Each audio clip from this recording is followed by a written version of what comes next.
Mandatory minimum sentences were once praised as a reliable way to keep punishments consistent and deter crime. However, they're now facing criticism for not living up to expectations. Research shows that they often miss the mark when it comes to stopping crime. Turns out, just making punishments harsher isn't enough to scare off potential wrongdoers. What really matters is the likelihood of getting caught and how quickly the justice is served. But it's not just about effectiveness. These mandatory minimums are also causing big problems, like overcrowded jails. And that's putting a strain on resources, making it harder to help inmates turn their lives around. Plus, they're hitting marginalized communities, the hardest people from low income families and ethnic minorities are getting the worst of it. So instead of fixing the problem, these mandatory minimums are making things worse.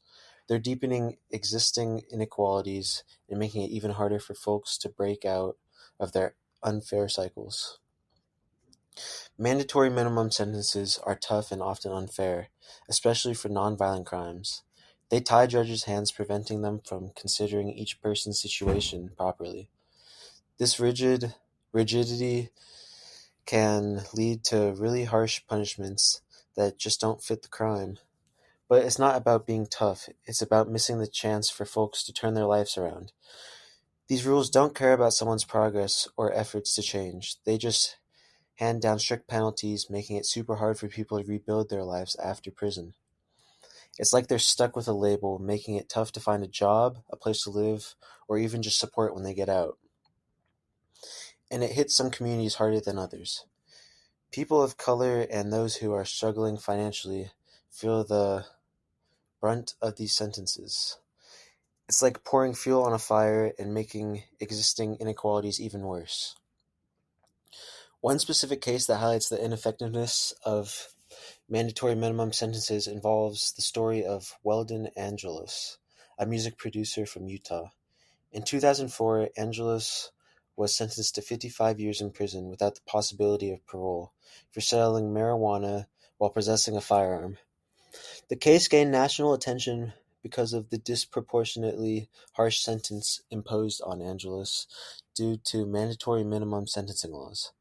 Despite being a first-time, non-violent offender, Angeles was subject to mandatory minimums that required the judge to impose a lengthy sentence based on the quantity of drugs involved and the presence of a firearm during the offenses.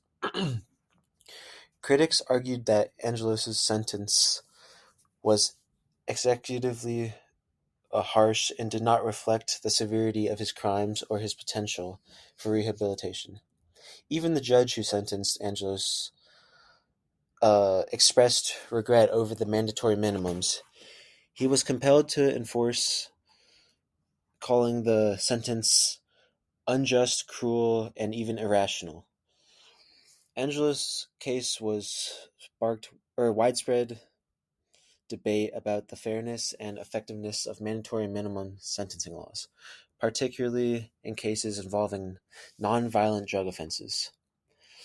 Advocates for the criminal justice reform pointed to his case as an example of how inflexible sentencing policies can result in unjust outcomes and result in mass incarceration. Some things we can do differently. Instead of mandatory minimums, we can focus on programs that help folks turn their lives around.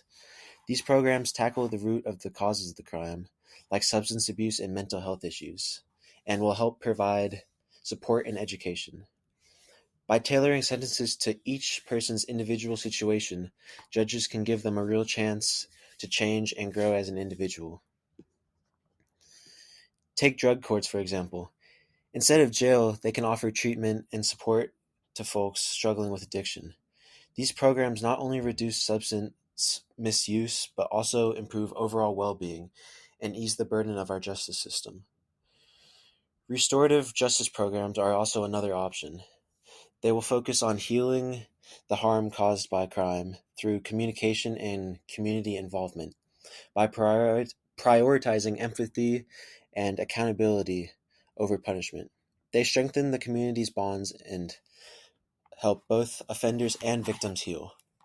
So I believe it's time to ditch mandatory minimums and embrace programs that really work.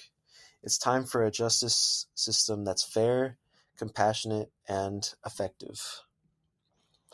Removing mandatory minimum sentences will have many benefits that align with justice, fairness, and rehabilitation. By ditching the strict sentencing guidelines, policymakers can improve outcomes for both offenders and the communities.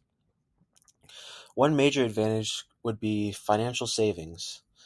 Instead of pouring money into costly jail, authorities can invest in evidence-based programs like drug rehab, mental health services, and job training to tackle the root of criminal behavior. This not only helps offenders, but also promotes long-term public safety and successful reentry into society by reducing the relapse rates. Eliminating mandatory minimums can also prevent prison overcrowding, leading to smoother and safer operations.